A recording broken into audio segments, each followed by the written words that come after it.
Bismillahirrahmanirrahim. Assalamualaikum warahmatullahi wabarakatuh. Alhamdulillah wa syukurillah wa salatu wassalamu ala rasulillah. Ya puji kita panjatkan kehadirat Allah Subhanahu wa taala atas nikmat dan karunia-Nya kita bisa menjalankan aktivitas di bulan suci Ramadan dengan penuh khidmat, khusyuk, sehat walafiat. Salawat serta salam mari sama-sama kita haturkan kehadiran baginda Nabi besar Muhammad sallallahu alaihi wasallam, junjungan sekalian alam yang telah membawa umatnya dari alam jahiliyah ke alam sekalian. Saudara-saudaraku sekalian, di bulan suci Ramadan ini kita patut bersyukur karena kita mendapatkan nikmat sehat sehingga bisa menjalankan puasa. Dan kalau kita pahami lebih jauh lagi, sebenarnya bulan suci Ramadan adalah bulan yang sangat identik dengan kesehatan. Bulan suci Ramadan benar-benar menjaga seorang muslim supaya tubuhnya, fisiknya menjadi sehat. Kita lihat kalau di bulan-bulan biasanya sehari makan 3 kali atau lebih. Apa yang dimakan tidak terbatas, semua bisa masuk. Namun di bulan suci Ramadan waktu makan dibatasi. Apa yang masuk diperhatikan. Dan segala macam aktivitas juga semuanya terpantau proporsional ketika di bulan suci Ramadan. Itu adalah salah satu dari banyak bukti-bukti bahwasanya bulan suci Ramadan memang benar-benar membuat muslim menjadi lebih sehat, menjadi lebih kuat. Yang mana mukmin yang sehat dan kuat lebih dicintai oleh Allah daripada mukmin yang lemah. Rasulullah SAW bersabda dalam hadis riwayat Bukhari, ada 2 nikmat yang manusia sering lalai kepadanya. Yang pertama adalah kesehatan, yang kedua adalah waktu luang. Kenapa kita bulan suci Ramadan ini diingatkan terus tentang kesehatan? Karena kondisi kita sedang berpuasa. Dimana ketika kita berpuasa, seluruh organ-organ di dalam tubuh kita, yaitu organ pencernaan, beristirahat sejenak.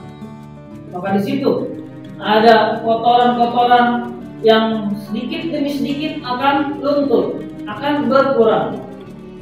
Dengan lamanya kita berpuasa, insya Allah banyaknya kotoran-kotoran, bakteri-bakteri ataupun virus-virus jahat bisa hilang daripada saluran pencernaan dan tubuh kita bersih kembali seperti sedia kala. Di antara beberapa poin yang perlu kita perhatikan di bulan suci Ramadan dan kaitannya dengan kesehatan, yang pertama adalah pola makan yang seimbang dan berkualitas. Tidak diragukan lagi bahwasanya kebanyakan penyakit disebabkan karena pola makan yang salah. Penyakit-penyakit seperti diabetes, kolesterol, asam lambung, semua itu bersumber daripada kebiasaan dalam mengkonsumsi makanan secara berlebihan. Islam sejak ini sudah mengingatkan perlu adanya keseimbangan di dalam makan sehari-hari. Allah Subhanahu wa taala berfirman, "Kulu washrabu wa la tusrifu." Quran surah Al-A'raf ayat 31. Makan dan minumlah kalian dan janganlah berlebih-lebihan. Dalam hadis Rasulullah SAW secara spesifik menganjurkan kita untuk membagi rata jatah antara makanan, minuman, dan juga udaranya. Rasulullah SAW bersabda, tidak ada yang lebih buruk daripada perut Bani Adam. Jadi bilang perut kita ini, perut manusia itu adalah yang paling buruk. Maka cukuplah bagi seorang muslim yang makan supaya dia bisa menegakkan punggungnya. Jadi kita makan cuma sekedar bisa buat berdiri saja. Jika memang ia harus makan, maka hendaknya sepertiga untuk makanan, sepertiga untuk minuman, dan sepertiga untuk nafasnya atau udara. Hadis riwayat Al-Hakim. Karena selain dalam anjuran menjaga keseimbangan dalam pola makan, Islam juga menganjurkan menjaga kualitas atau gizi daripada makanan yang masuk ke dalam perut kita.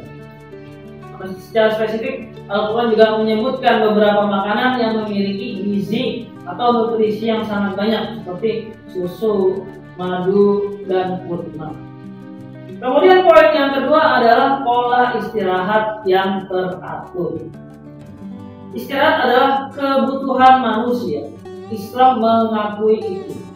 Kelelahan fisik mengakibatkan munculnya sakit-sakit lanjutan. Rasulullah SAW mengingatkan dengan keras beberapa sahabat yang bertekad untuk beribadah terus-menerus tanpa beristirahat. Apa kata Rasulullah? Barang siapa yang tidak suka denganku, maka bukanlah bagian dariku. Hadis riwayat Bukhari. Dalam keseharian, Rasulullah SAW memberi contoh bahwasanya Rasulullah juga tidur. Rasulullah tidak hanya seumur hidupnya terus-menerus beribadah tanpa istirahat. Rasulullah tidur lebih awal dan bangun lebih awal supaya mendapatkan kondisi yang fit, kondisi yang prima, kondisi yang segar sehingga bisa menunaikan aktivitas-aktivitas seperti beribadah, bekerja, bermuamalah dan lain sebagainya. Maka tidurnya juga harus diperhatikan.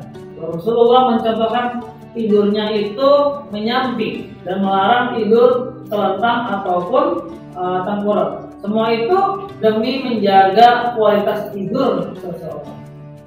Kemudian yang ketiga, Rasulullah juga menganjurkan untuk berolahraga secara teratur.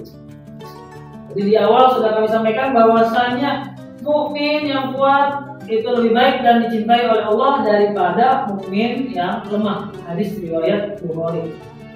Rasulullah tidak hanya sekedar bicara saja, tapi Rasulullah benar-benar menjadi muslim yang kuat. Diceritakan dalam sebuah riwayat beliau juga suka berolahraga, diantaranya lari, jogging dengan istrinya Siti Aisyah radhiyallahu anha. Kemudian juga Rasulullah rutin berolahraga, ada yang namanya bergulat dengan para sahabat. Dan juga Rasulullah menyunahkan bahwasanya di antara beberapa olahraga ya, yang termasuk dalam golongan olahraga sunnah diantaranya ada memanah, ada berkuda dan juga berenang. Semua itu tentu saja berpengaruh supaya kualitas fisik daripada seorang muslim bisa menjadi sehat dan kuat. Kemudian yang keempat, menjaga kebersihan badan dan lingkungan. Lingkungan dan badan yang kotor tentu akan mempengaruhi bagaimana kita hidup. Kalau sekitar kita kotor, apa yang kita pakai kotor, itu akan mengundang berbagai macam penyakit datang. Maka kita jaga supaya apa yang kita pakai bersih. Tempat di mana kita tinggal bersih. Lingkungan di mana kita berada juga bersih. Wa thiyabaka fatahhir, surat Al-Mudaththir ayat 4. Dan pakaian-pakaianmu bersihkanlah.